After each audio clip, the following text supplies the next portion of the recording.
వాతావరణంలోని ఈ పొర వాతావరణంలోని ఈ పొర అతినీల లోహిత కిరణాలను గ్రహిస్తుంది మరియు భూమిపై ఉన్న జీవరాశిని తీవ్రమైన హానికరమైన శక్తి రూపాల నుండి రక్షిస్తుంది. వాతావరణంలోని ఏ పొర అతినీల లోహిత కిరణాలను గ్రహిస్తుంది మరియు భూమిపై ఉన్న జీవరాశిని తీవ్రమైన హానికరమైన శక్తి రూపాల నుండి గ్రహిస్తుంది.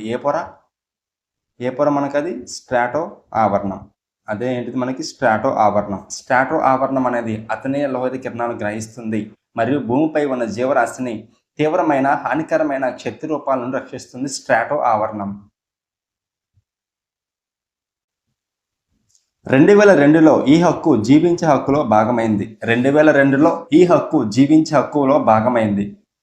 2002లో 88వ రాజ్యాంగ సవరణ ద్వారా 2002లో 88వ రాజ్యాంగ సవరణ ద్వారా ప్రాథమిక విద్యా హక్కుని జీవించే హక్కులో భాగం చేశారు. 2002 88వ రాజ్యాంగ సవరణ విద్యా హక్కుని జీవించే హక్కులో భాగం చేశారు.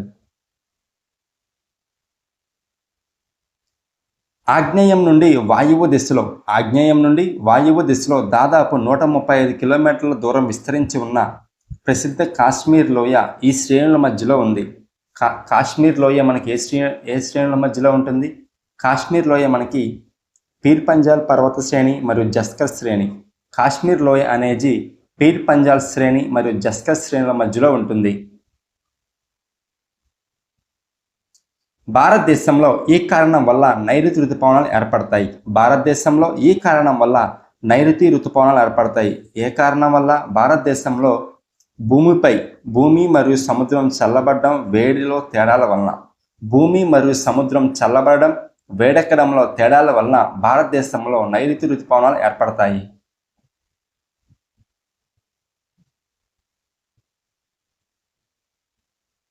ఎక్స్ అనే దేశం యొక్క మానవ అభివృద్ధి సూచిక విలువ 0.976. అప్పుడు ఎక్స్ అనే దేశం ఈ అభివృద్ధి దేశంగా పరిగణిస్తారు. ఏ అభివృద్ధి దేశంగా పరిగణిస్తారు? అత్యధిక మానవ అభివృద్ధి ఉన్న దేశంగా పరిగణిస్తారు. ఒకే కాలంలో ఒకే పొలంలో 2 లేదా అంతకంటే ఎక్కువ పంటలను పండించే పద్ధతిని ఇలా అంటారు. ఒకే కాలంలో ఒకే పొలంలో 2 లేదా అంతకంటే ఎక్కువ పంటలు పండించే పద్ధతిని ఏమంటారు? ఒకే కాలంలో ఒకే పొలంలో 2 లేదా అంతకంటే ఎక్కువ పంటలు పండించే పద్ధతిని ఏమంటారంటే అంతర్ పంటలు పండించే పద్ధతి అంటారు. అంతర్ పంటలు పండించే పద్ధతి అంటే ఏమిటి? ఒకే కాలంలో ఒకే పొలంలో 2 లేదా అంతకంటే ఎక్కువ పంటలు పండించే పద్ధతే అంతర పంటల పండించే పద్ధతి. ఒక దేశంలో జనాభాలో ప్రతికూల వృద్ధి రేటు ఉన్నప్పుడు దీనిని మనం గమనించవచ్చు. ఒక దేశంలో జనాభాలో ప్రతికూల వృద్ధి రేటు ఉన్నప్పుడు మనం దీనిని గమనించవచ్చు. మనం దేన్ని గమనిస్తాం? జనన రేటు మరణ రేటు కంటే తక్కువగా ఉందని గుర్తించవచ్చు. జనన రేటు మరణ రేటు కంటే తక్కువగా ఉంటేనే జనాభాలో ప్రతికూల వృద్ధి అనేది ఉంటుంది. జనాభాలో అనుకూల వృద్ధి ఎప్పుడు ఉంటుంది?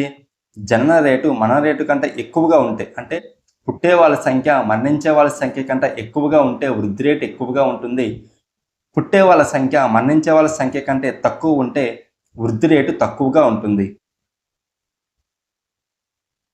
క్రింది వానిలో మానవ అభివృద్ధి యొక్క 4 స్తంభాలలో ఒకటి కాదు. సాంఘికత అనేది మానవ అభివృద్ధి స్తంభాలలో 4 స్తంభాలలో ఒకటి కాదంట.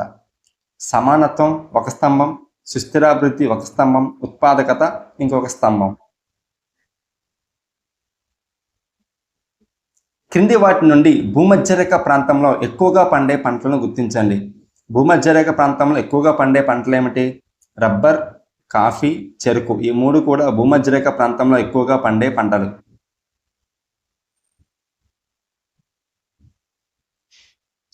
క్రింది వానిలో ప్రస్తుతం డాగర్ ల్యాండ్ అని పిలువబడే డాగర్ బ్యాంక్ దేనిని సూచిస్తుంది? క్రింది వానిలో ప్రస్తుతం డాగర్ ల్యాండ్ అని పిలువబడే డాగర్ బ్యాంక్ దేనిని సూచిస్తుంది? చేపల పరిశ్రమ బాగా అభివృద్ధి చెందిన ఉత్తర సముద్రంలోని కొంత ప్రాంతాన్ని మనం డాగర్ బ్యాంక్ అని పిలుస్తాం. డాగర్ బ్యాంక్ అంటే ఏంటి? చేపల పరిశ్రమ బాగా అభివృద్ధి చెందిన ఉత్తర సముద్రంలో కొంత భాగమే డాగర్ బ్యాంక్.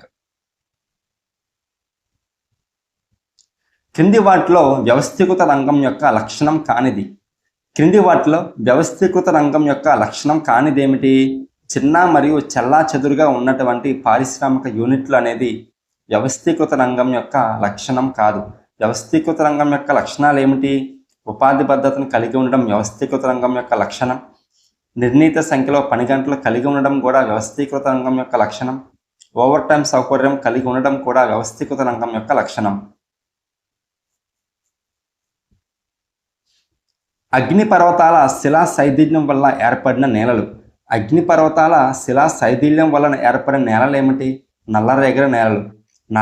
నల్లరేగడి నేలలు అగ్నిపర్వతాల శిలా శైథిల్యం వల్ల ఏర్పడిన నేలలు. నల్లరేగడి నేలనే లామా నేలలు అని కూడా అంటారు. ఖండచలన సిద్ధాంతాన్ని ప్రవేశపెట్టిన ఆల్ఫ్రెడ్ వెగ్నర్ ఒక జర్మన్. ఖండచలన సిద్ధాంతాన్ని ప్రవేశపెట్టిన ఆల్ఫ్రెడ్ వెగ్నర్ ఒక జర్మన్ వాతావరణ శాస్త్రవేత్త మరియు భూభౌతిక శాస్త్రవేత్త. వాతావరణ శాస్త్రవేత్త మరియు భూభౌతిక శాస్త్రవేత్త. క్రింది వాటిలో ప్రపంచంలోకెల్లా అత్యంత చదునుగా మరియు మృదువుగా ఉండే ప్రాంతం. క్రింది వాటిలో ప్రపంచంలోకెల్లా అత్యంత చదునుగా మరియు మృదువుగా ఉండే ప్రాంతం ఏమిటి? మహాసముద్ర మైదానం. మహాసముద్ర మైదానం అనేది ప్రపంచంలోకెల్లా అత్యంత చదునుగా మరియు మృదువుగా ఉండే ప్రాంతం.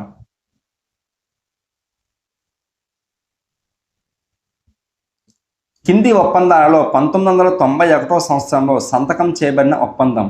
క్రింది ఒప్పందాలలో 1991 సంవత్సరంలో సంతకం చేయబడిన ఒప్పందం ఏమిటి? వ్యూహాత్మక ఆయుధాల తగ్గింపు ఒప్పందం అనేది 1991 సంవత్సరంలో జరిగింది. క్రింది వానిలో మహాత్మా గాంధీ ప్రభావంతో అహ్మదాబాద్లో ఏర్పడిన ట్రేడ్ యూనిట్. క్రింది వాటిలో మహాత్మా గాంధీ ప్రభావంతో అహ్మదాబాద్లో ఏర్పడిన ట్రేడ్ యూనిట్ ముజూర్ మహాజన్.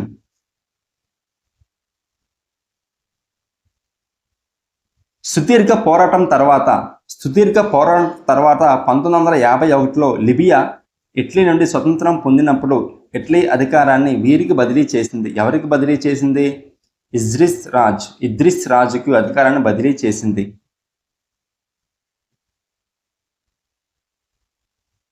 1906లో ప్రసిద్ధ జానపద కళలను ఉపయోగించడం ద్వారా దళితుల్లో అవగాహన కల్పించడానికి 1906లో ప్రసిద్ధ జానపద కళలను ఉపయోగించడం ద్వారా దళితుల్లో అవగాహన కల్పించడానికి భాగిరెడ్డి వర్మ దేనిని ప్రారంభించారు? జగన్ మిత్ర మండలిని ప్రారంభించారు. జగన్ మిత్ర మండలిని ఎవరు ప్రారంభించారు? భాగిరెడ్డి వర్మ ప్రారంభించారు. జగన్ మిత్ర మండలి యొక్క ఉద్దేశం ఏమిటి? ప్రసిద్ధ జానపద కళలు ఉపయోగించడం ద్వారా దళితులలో అవగాహన కల్పించడం. ఏ సంవత్సరంలో ప్రారంభించారు? 1906 సంవత్సరంలో ప్రారంభించారు. బుర్ర కథ యొక్క మూలం ఈ ఉద్యమంతో ముడిపడి ఉంది. బుర్ర కథ యొక్క మూలం ఈ ఉద్యమంతో ముడిపడి ఉంది. ఏ ఉద్యమంతో ముడిపడి ఉంటుంది? వీరశైవ ఉద్యమం. వీరశైవ ఉద్యమం నుంచి ప్రారంభమైందే బుర్ర కథ. కాబట్టి బుర్ర కథ అనేది వీరశైవ ఉద్యమంతో ముడిపడి ఉంటుంది. భారత రాజ్యాంగ ముసాయిదా కమిటీ వీరితో కూడి ఉంటుంది. భారత రాజ్యాంగ ముసాయిదా కమిటీ వీరితో కూడి ఉంటుంది. ఎవరితో కూడి ఉంటుంది? చైర్మన్ మరియు 6 సభ్యులు. రాజ్యాంగ ముసాయిదా కమిటీ చైర్మన్ మరియు 6 సభ్యులతో కూడి ఉంటుంది. కొండగట్టు ఆంజనేయ స్వామి దేవాలయం తెలంగాణలోని ఈ జిల్లాలో ఉంది. కొండగట్టు ఆంజనేయ స్వామి దేవాలయం ఏ జిల్లాలో ఉంది? జగిత్యాల.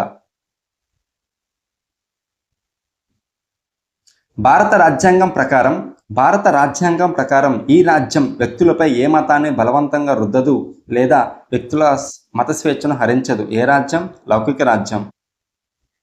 లౌకిక రాజ్యం వ్యక్తులపై ఏ మతాన్ని బలవంతంగా రుద్దదు లేదా వ్యక్తుల మత స్వేచ్ఛను హరించదు. భారతదేశం ఒక లౌకిక రాజ్యం. ఈ కేసులో సుప్రీంకోర్టు ఇచ్చిన తీర్పు భారత రాజ్యాంగ చరిత్రలో 2వ ముఖ్యమైన ఘట్టంగా ప్రాచుర్యం పొందింది. ఏ కేసులో ఇచ్చిన తీర్పు? కేశవానంద భారతి కేసు. కేశవానంద భారతి కేసులో ఇచ్చిన తీర్పు భారత రాజ్యాంగ చరిత్రలో 2వ ముఖ్యమైన ఘట్టంగా ప్రాచుర్యం పొందింది. శాశ్వత శాంతి మరియు మానవ అభివృద్ధిని నిర్ధారించడం. శాశ్వత శాంతి, మానవ అభివృద్ధి నిర్ధారించడం అనే లక్ష్యాలతో ప్రారంభించిన అంతర్జాతీయ సంస్థ. ప్రారంభించిన అంతర్జాతీయ సంస్థ ఏంటిది? ఐక్యరాజ్య సమితి. ఐక్యరాజ్య సమితి. 1990లో భారతీయ జనతా పార్టీ నాయకుడు ఎల్కే అద్వానీ 1990 సంవత్సరంలో భారతీయ జనతా పార్టీ నాయకుడు ఎల్కే అద్వానీ ఇక్కడి నుండి అయోధ్య వరకు రథయాత్రను చేపట్టారు. ఎక్కడి నుంచి చేపట్టారు? ఎక్కడి నుంచి అంటే సోమనాథ్ నుంచి. సోమనాథ్ నుండి అయోధ్య వరకు రథయాత్రను చేపట్టారు. ఎవరు? భారతీయ జనతా పార్టీ నాయకుడు ఎల్కే అద్వానీ గారు 1990వ సంవత్సరంలో. భారత రాజ్యాంగంలోని ఆర్టికల్ 324(6) ప్రకారం భారత రాజ్యాంగంలోని ఆర్టికల్ 324(6) ప్రకారం ఇది కేంద్ర మరియు రాష్ట్ర ప్రభుత్వ ఉద్యోగుల సేవలను ఉపయోగించుకుంటుంది. ఏది ఉపయోగించుకుంటుంది? భారత రాజ్యాంగం ప్రకారం ఎన్నికల నిర్వహణ కోసం ఎన్నికల సంఘం. ఎన్నికల నిర్వహణ కోసం ఎన్నికల సంఘం అనేది భారత రాజ్యాంగంలోని ఆర్టికల్ 324(6) ప్రకారం కేంద్ర మరియు రాష్ట్ర ప్రభుత్వ ఉద్యోగుల సేవలను ఉపయోగించుకుంటుంది.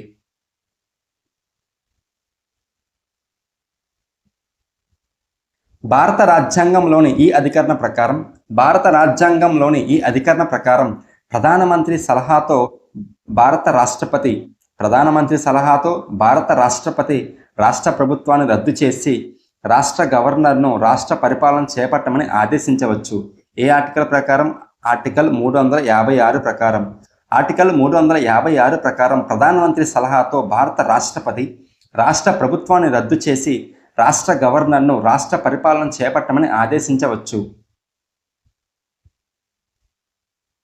1971 సంవత్సరంలో భారతదేశంలో జరిగిన లోక్సభ ఎన్నికలలో కాంగ్రెస్ పార్టీ ఈ జనాకర్షణ నినాదంతో ఎన్నికల్లో పోటీ చేసింది. అంటే 1971 సంవత్సరంలో ప్రజలను ఆకట్టుకోవడానికి జాతీయ కాంగ్రెస్ ఇచ్చిన నినాదం ఏమిటి? గరీబీ హటావో అనే నినాదంతో కాంగ్రెస్ పార్టీ 1971 ఎన్నికల్లో పోటీ చేసింది. గరీబీ హటావో. మనం వైరుధ్యాల జీవితంలోకి ప్రవేశించబోతున్నాం. రాజకీయాల్లో సమానత్వం ఉంటుంది మరియు సామాజిక ఆర్థిక జీవితంలో అసమానత ఉంటుందని చెప్పిన వ్యక్తి ఎవరు? మనం వైరుధ్యాల జీవితంలోకి ప్రవేశించబోతున్నాం. రాజకీయాల్లో సమానత్వం అంటే ఒక వ్యక్తికి ఒకే ఓటు ఉంది కాబట్టి అది రాజకీయ సమానత్వం ఉంటుంది మరియు సామాజిక ఆర్థిక జీవితంలో అసమానత ఉంటుందని చెప్పిన వ్యక్తి ఎవరంటే డాక్టర్ బిఆర్ అంబేద్కర్. శాశ్వత శిస్తు నిర్ణయ ఒప్పందం ద్వారా పన్ను వసూలు చేసే అధికారం ఎవరికి ఇచ్చారు? పన్ను వసూలు చేసే అధికారం జమీందారులకు ఇచ్చారు. అదే గ్రామ పెద్దలు ఏ పద్ధతిలో పన్ను వసూలు చేస్తారు? మహల్వారీ పద్ధతిలో శిస్తును వసూలు చేసేవారు గ్రామ పెద్దలు.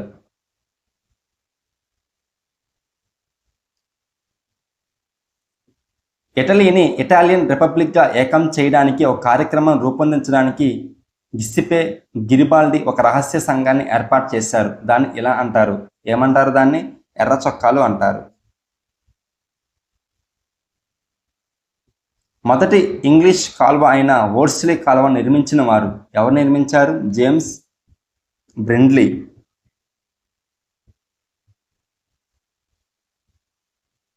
1991 సంవత్సరంలో యుఎస్ఎస్ఆర్ను రద్దును ప్రకటించింది ఎవరు? 1991 సంవత్సరంలో యుఎస్ఎస్ఆర్ రద్దును ప్రకటించిన వారు బోరిస్ యోయిల్డ్.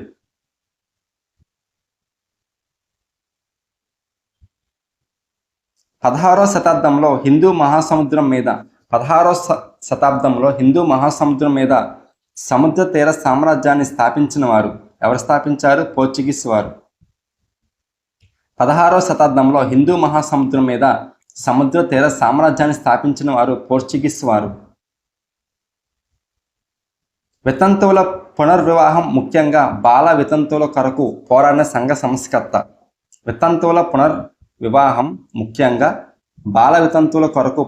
పోరాడిన సంఘ సంస్కర్త ఎవరు? ఈశ్వర్ చంద్ర విద్యాసాగర్.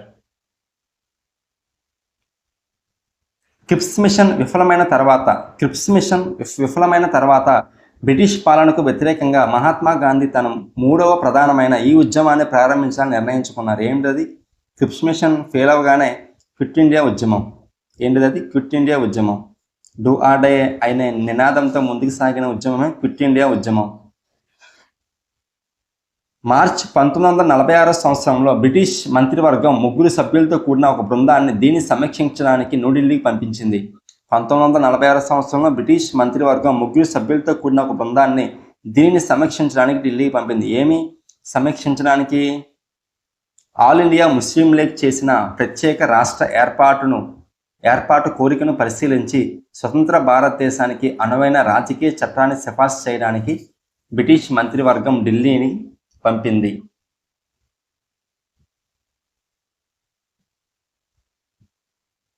కింది అసఫ్ జాహీ పాలకుల్లో మొఘలులు వీరికి నిజాం అనే బిరుదు ఇవ్వలేదు. ఎవరికి ఇవ్వలేదు నిజాం అనే బిరుదు? నాజర్ జంగ్, ముజఫర్ జంగ్, సబత్ జంగ్. వీళ్ళకి ఏ బిరుదు ఇవ్వలేదు? వీళ్ళకి నిజాం అనే బిరుదుని ఇవ్వలేదు. దేశంలోని 7 జిల్లాలలో హరిత విప్లవాన్ని పైలట్ ప్రాజెక్టుగా తీసుకున్నారు మరియు దీన్ని ఈ విధంగా పిలిచారు. ఏ విధంగా పిలిచారు? సాంద్ర వ్యవసాయ అభివృద్ధి కార్యక్రమం అని పిలిచారు. సాంద్ర వ్యవసాయ అభివృద్ధి కార్యక్రమం అని పిలిచారు. జాతీయ ఆదాయానికి సంబంధించి క్రింది వాటిలో సరైన స్టేట్మెంట్ని గుర్తించండి. స్టేట్మెంట్ ఏ. ఒక దేశంలో ఏటా ఉత్పత్తి అయ్యే అన్ని అంతిమ వస్తువులు మరియు సేవల మొత్తం మార్కెట్ను విలువను జాతీయ ఆదాయం అంటారు. ఇది సరి అయినదే. ఒక దేశంలో ఏటా ఉత్పత్తి అయ్యే అన్ని అంతిమ వస్తువులు మరియు సేవల మొత్తం మార్కెట్ విలువను జాతీయ ఆదాయం అంటారు. ఇది సరి అయినదే. ఒక సంవత్సరంలో వివిధ ఆర్థిక కార్యకలాపాల ద్వారా ఒక దేశానికి వచ్చే మొత్తం ఆదాయాన్ని జాతీయ ఆదాయం అంటారు. ఇది కూడా సరి అయినది. కాబట్టి 2 స్టేట్మెంట్లు సరి అయినవి. క్రింది వాటిలో ప్రాథమిక రంగానికి చెందిన వాటిని గుర్తించండి. క్రింది వాటిలో ప్రాథమిక రంగానికి చెందినవి ఏమిటి? తోట పని మరియు తేనెటీగల పెంపకం అనేవి మనకి ప్రాథమిక రంగానికి చెందుతాయి.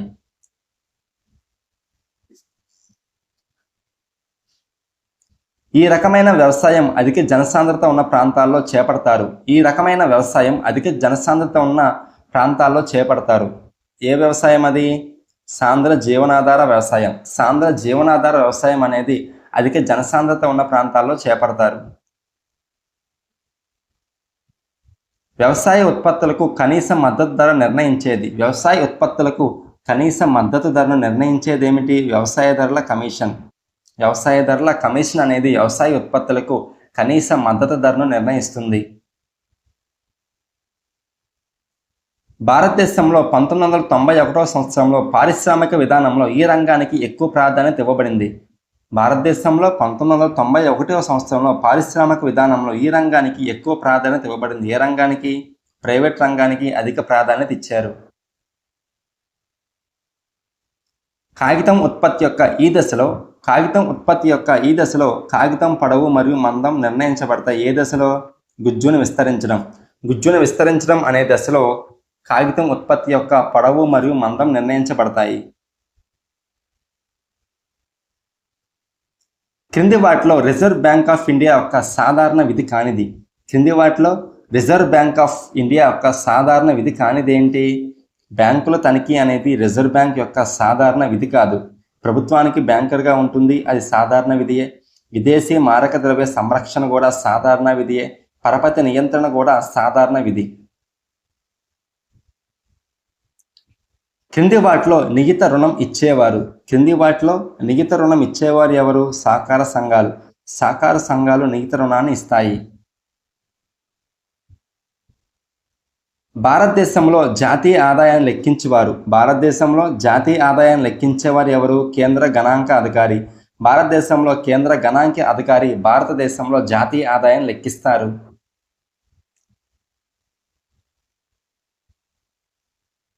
సాంఘిక శాస్త్రాలు, సామాన్య శాస్త్రాలకు సంబంధించి క్రింది వాక్యాల్లో సరి అయినవి. ఏసీ మాత్రమే సరి అయినవి. బి సరి అయినది కాదు. సాంఘిక శాస్త్రాలు సామాజిక అంశంపై అధ్యయనం చేస్తే సామాన్య శాస్త్రాలు భౌతిక ప్రపంచ అధ్యయనంపై దృష్టి సారిస్తాయి. సరి అయినది. సామాన్య శాస్త్రాలు ప్రయోగాలు పరిశీలన ద్వారా పరిణామ క్రమం సూచనలు ఇస్తే, సాంఘిక శాస్త్రాలు పరిశీలన, ప్రత్యక్ష సర్వేలు, పరిపృచ్ఛల ద్వారా యథార్థాలు నిర్ధారణ చేస్తాయి.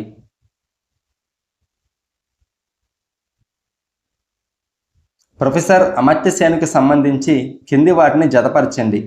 ప్రొఫెసర్ అమర్త్య సేన్కు సంబంధించి క్రింది వాటిని జతపరచండి అంటే, నోబెల్ ప్రైజ్ అనేది 1998 సంవత్సరంలో వచ్చింది. నోబెల్ ప్రైజ్ 1998 సంవత్సరంలో. భారతరత్న అవార్డు 1999 సంవత్సరంలో వచ్చింది. భారతరత్న 1999 సంవత్సరంలో. లియోనిఫ్ట్ ప్రైజ్ అనేది 2000 సంవత్సరంలో వచ్చింది. 2000 సంవత్సరంలో వచ్చింది.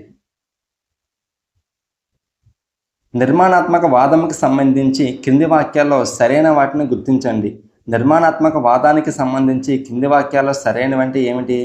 ఏ మరియు బి మాత్రమే సరి అయినది. స్టేట్మెంట్ ఏ, స్టేట్మెంట్ బి సరి అయినది. పిల్లలు వ్యక్తిగతంగా జ్ఞాన నిర్మాణం చేసుకుంటారని పియాజే సూచించినాడు. సరైనదే. జ్ఞాన నిర్మాణంలో సాంఘిక ప్రతిచర్యలు ప్రధానమని వైగాట్స్కీ పేర్కొన్నాడు. ఇది సరి అయినదే. సి సరికాదు. సమాన అవకాశం అనున్నది. సమాన అవకాశం అనున్నది సమాన అవకాశం అనున్నది రాజకీయ మరియు సాంఘిక విలువ 2. రాజకీయ మరియు సాంఘిక విలువ 2. ఉత్తమ పౌరసత్వాన్ని పెంపొందించుట మరియు పట్టికలు, గ్రాఫులు తయారీ నైపుణ్యాలు పెంపొందించుట అను అంశాలు వరుసగా వీటికి సంబంధించినవి. ఉత్తమ పౌరసత్వాన్ని పెంపొందించడం అనేది ఉద్దేశం అవుతుంది. పట్టికలు, గ్రాఫులు తయారీ నైపుణ్యాలు పెంపొందించుట లక్ష్యం అవుతుంది.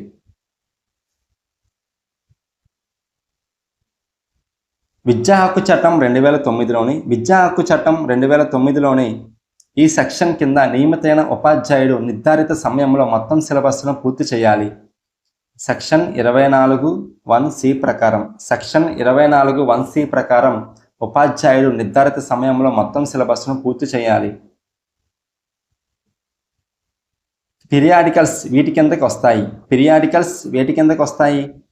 పీరియాడికల్స్ అనేవి ముద్రిత ఉపకరణాలు, దృశ్య ఉపకరణాలు 2. పీరియాడికల్స్ అనేవి ముద్రిత మరియు దృశ్య ఉపకరణాలు. భూపటాలు ప్రపంచంలో విస్తరించి ఉన్న వివిధ మానవ జాతులను సూచిస్తాయి. ఈ భూపటాలు ప్రపంచంలో విస్తరించి ఉన్న వివిధ మానవ జాతులను సూచిస్తాయి. ఏంటి అయ్యి? ఎథ్నోగ్రాఫికల్ పటాలు. ఎథ్నోగ్రాఫికల్ పటాలు అనేవి ప్రపంచంలో విస్తరించి ఉన్న మానవ జాతులను సూచిస్తాయి. నదులు, లోయలు, పర్వతాలు అను పాఠ్యబోధనకు తోడ్పడే అత్యంత అనువైన పద్ధతి వనరుల పద్ధతి.